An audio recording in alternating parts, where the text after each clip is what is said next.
I didn't realize there was this many people. Thank you all for coming. It means so much to me, my brothers, and my stepdad to see that her life has touched others. Each of us here had had a different relationship with her. Some of you may have known her just for a few months, some for years, some for decades, and some of you have known her for her entire life. My mom was a strong personality. She was not afraid to be herself and speak her mind. She was not afraid to wear something far from the norm. We would give her a hard time sometimes for some of the outfits that she wore. She was not afraid to wear leopard and neon, that was for sure. But most of the time she was actually wearing something that was pretty sharp and pretty classy. She loved big hats, big sunglasses, and big purses. And like many other women out there, she loved shopping. That's a theme we're going to hear probably throughout today. She loved, her favorite stores were Macy's, Dillard's, and Foley's. And she loved shopping for jewelry at the local pawn shop as well.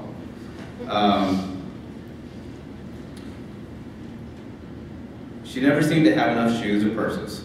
It was not uncommon for her to buy an expensive pair of shoes or a designer bag and wear it once.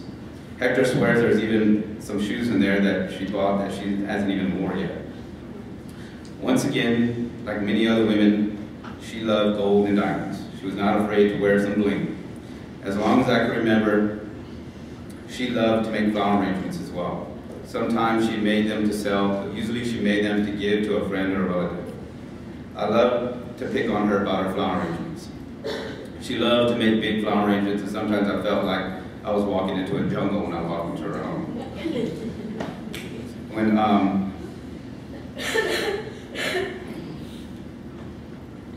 She always had a big flower arrangement sitting on the table, and every Sunday we went to her house for dinner. I would sit across the table from her, just bobbing and weaving my head because I couldn't see her because of the flower arrangement. And I keep doing that until she actually say, okay, and put the flower arrangement on the floor. She was also good at sewing. She liked sewing a lot. She would go to the stores and she'd see outfits and curtains and say, I don't need to buy that, I can make that. And she would get that sewing machine out and she would go ahead and she would start sewing, and she's actually made several outfits for my wife. And I've actually witnessed her making outfits for other people out here that are here today. And she just loves to do that. Another thing that she liked is that she loved live music. She loved salsa music, blues, jazz, Christian music, and she can't forget to mention the singer she always boasted about, Jay Bettis. Her and Hector would have humorous arguments about Jay Bettis and his talents or lack of. Her and Hector would always compete in the kitchen. She swore Hector would copy her recipes and just add one more thing so she could probably do it. My mom was also a pretty emotional person. She especially loved to hear stories about people finding Christ.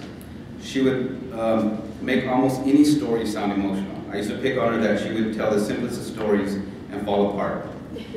She would be like this.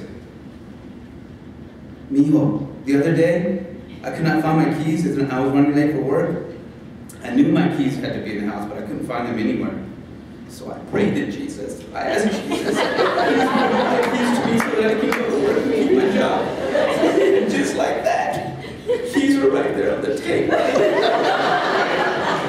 And I was like, Mom, you gonna be okay? It was like the phone was. Well, today I'm going to tell you a story that will portray my mom in a negative light briefly. It's not to tarnish her memories of you, that you have of her, so that you can appreciate the smile even more that she gave when she was with you. She said in her last few weeks she hopes that her life would be an inspiration to others. Even if it is only one person, she wanted her life to be a testimony.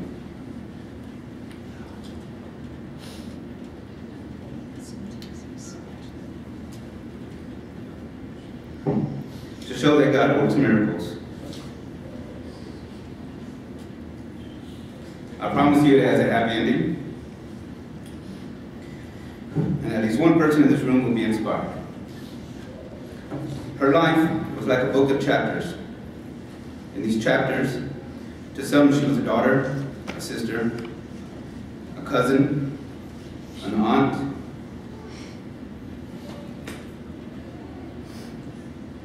a friend, a co-worker, but for me and my brothers, she was a mother. And here's her story.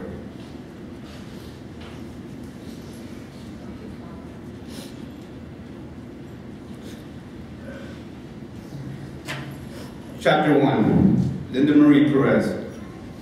Linda was a young girl who wanted to be more than the life she was born into. She had her mom and her sisters to tell her what to do and what not to do. But she wanted to live by her own rules. Not having a father around, she started looking for a father figure at an early age. By the time she was 15, she fell in love and pregnant with me. Chapter 2, Linda becomes a mother and a wife. She would now go by the name Linda Alvarado. Being a very young teenage mom was more stressful than she thought it would be. To add to that, a year and a half later, she gives birth to my twin brothers, Mark and Sergio. Now she is 17 with 3 kids and still trying to finish school.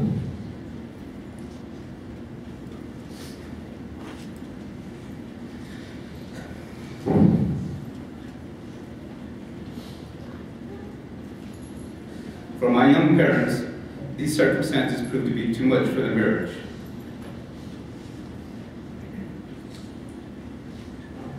Every year seemed to be a little bit more stressful than the last. As the stress built up, she started taking out her stress on me and my brothers. This caused a lot of resentment towards our mother. She was young, stressed out, lost, and going through mental problems, and there seemed to be no one around to help, or could help. We had our good moments as kids. She'd take us to baseball and football games. She loved to take us shopping, and always took us to visit our cousins and family to make sure we stayed in touch with them. But the bad memories seemed to erase the good ones. Chapter 3. My mother finally got a divorce and tried all over again with a new marriage. This time she'll go by the name Linda Gonzalez. I'm sure like most marriages, they started out in love with each other and had big dreams. The two of them started hanging around the wrong kind of people. People who started bringing alcohol and drugs into our home. Eventually she started having marital problems again. And when the stress got to be too much for her, once again, she took her pain out on us. Me and my brother, Sergio, decided to live with my dad, while Mark stayed back with her. A series of her bad decisions required Mark to come live with us and our dad again. After high school, we all just seemed to go our own way. I joined the Marine Corps to finally get away and to start to work on me. After my 4 years with the Marine Corps, I came back to Texas. Chapter 4. Now my mom was single, living day by day. She seemed to be partying way too much. She had looked at her past and did not like what she saw. Me and my brother still talked to her, but each of us had our own issues with her that we were trying to deal with in our own way. Our life experiences with her made her tougher in some regards, made us tougher in some regards, but weaker in others. I decided to live with her because I no longer feared her. I realized she was lost. She was empty, an empty soul full of regrets, and every man that seemed to come in her life seemed to be one player after another.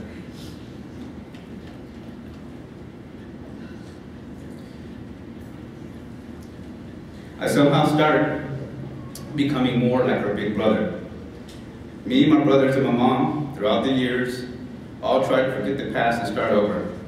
But it just seemed that for every step we took forward, we're always taking 2 steps back.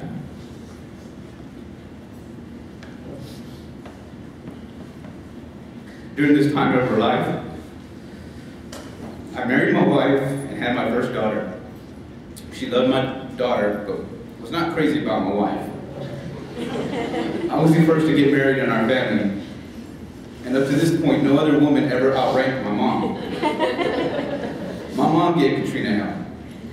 She thought Katrina was the reason I would not let her watch our daughter. But in reality, it was my own decision because of my experience with her as when I was a kid. I was caught between respecting my mom or respecting my wife. Eventually, I told my mom that her involvement in my life was causing some serious problems in my marriage, and that I would not be seeing her anymore except for family gatherings like Thanksgiving and Christmas. 6 months later, my brothers called me telling me that I could not cut mom out of my life. They said, no matter what, she's your mom.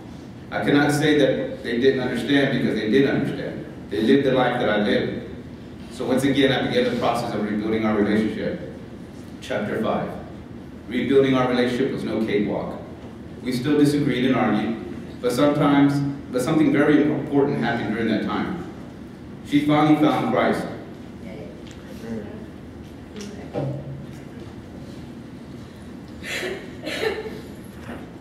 She found a sanctuary where she could be forgiven,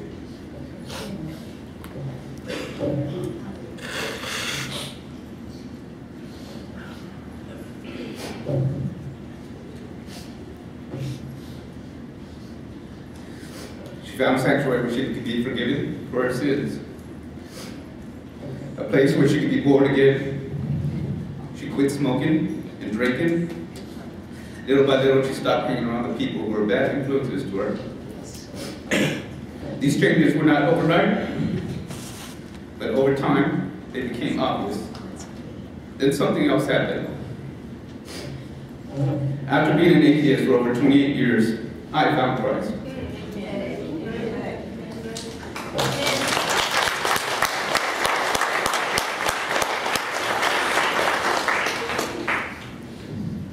I wanted my girls to know Christ, and if that was going to happen, it needed to start with the head of the household. And that was me. Yes. Then God began to work His miracles. When she removed the drugs from her life, the alcohol, and the friends that were holding her back, and accepted Christ, she met Hector. You see, if she met Hector before this, she would have walked right past him. Hector didn't party. He didn't smoke. He read the Bible. The old Linda would have thought that man was way too boring. Instead, she met the man that taught her patience. Hector learned of her past and saw it as just that, the past. His presence.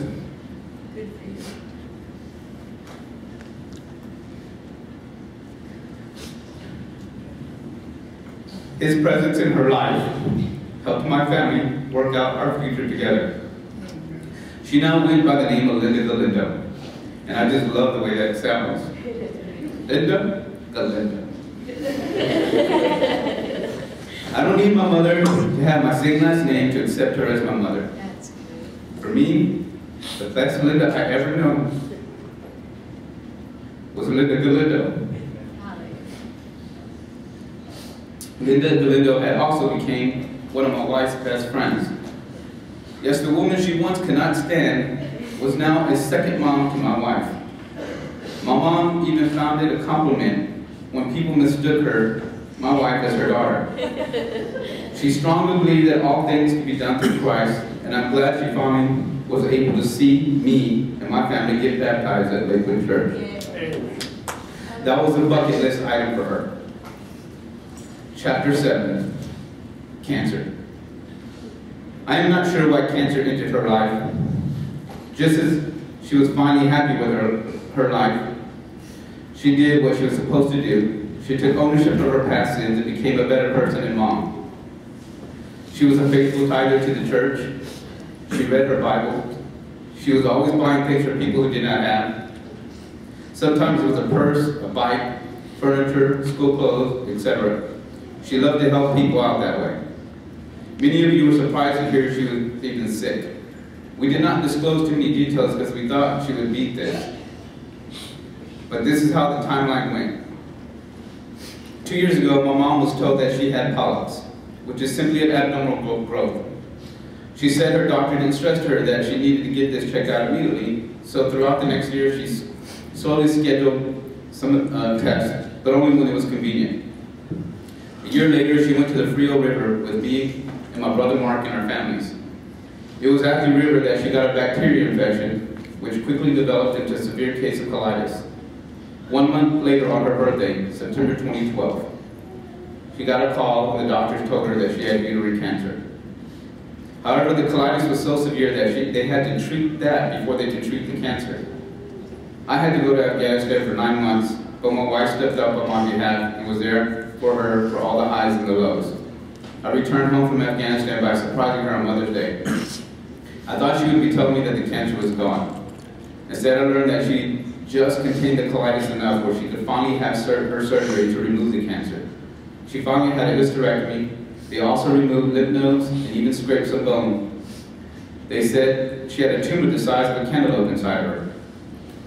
She said she felt so much better after the surgery, but the surgery was not a success. June 2013, they did a PET scan and a CAT scan. The results came back and they said the cancer had spread. So immediately they began her chemotherapy. After the chemo, July 11, 2013, they began her radiation treatment. However, by this time, her little body could not take it anymore. The radiation proved to be too much for her. So on August 18, 2013, at 5:37 p.m., we lost Linda. Chapter 8, the final chapter. I am sad that she is gone. Quite often, I'm even mad that she is gone. It is times like this that life and death never make sense to me. But I found comfort from friends and family who have been through similar losses. I appreciate your texts, your calls, your emails, and even your Facebook posts. I also appreciate her employer who went out of their way to upgrade her insurance plan so that she can continue to get paid.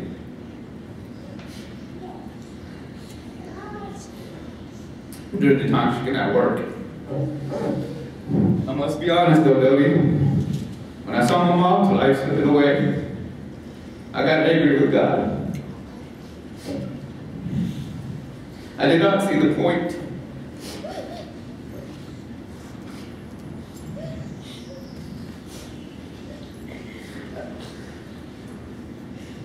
I struggle to find something to be thankful for.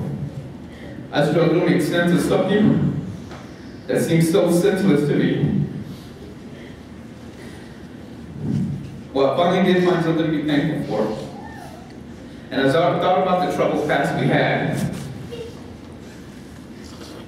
I'm thankful to God for allowing me to get to know Linda. Had I given up on my mom when I was a newlywed,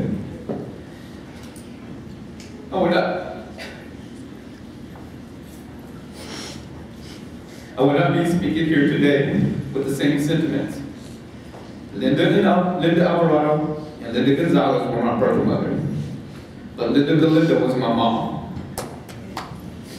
She felt very highly of the Lord, and she's now where she wanted to be. But I would be lying if I didn't say that I think someone up there made a clerical error and took her way too many years too soon. I hope most of you have only good memories of her. But if some of you have bad memories of her, even if it's only one bad memory, I ask today that you let those memories fade away from your heart and you focus only on the good ones. God forgave her. Yes. I forgave her. Yes. I hope you do too. Goodbye, Mom. Your son, and a son of God, Sal.